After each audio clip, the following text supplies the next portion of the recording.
প্রতিদিন বিকেলে আমি স্টেশনে আসি। আমার হাতে থাকে একটা ছোট পলিথিনের ব্যাগ। ভেতরে থাকে একটা ফল আর এক গোছা আশা, যা দেখতে ছোট হলেও ওজনে অনেক ভারী। স্টেশনের লোকজন,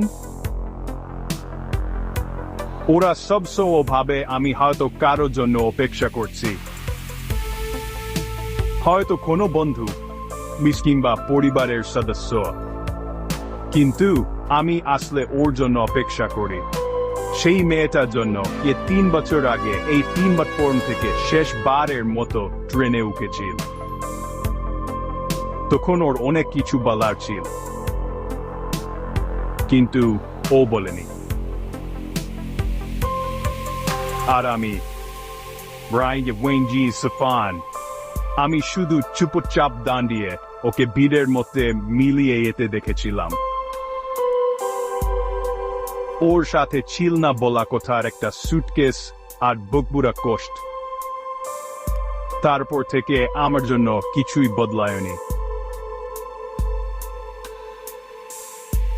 আমি এখনো এখানে আসি, প্রতিদিন একই সময়ে, একই আশা নিয়ে।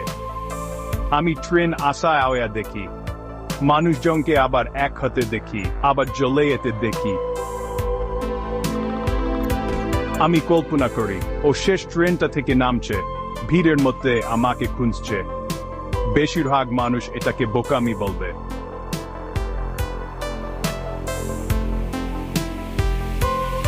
হয়তো এটাই বোকামি,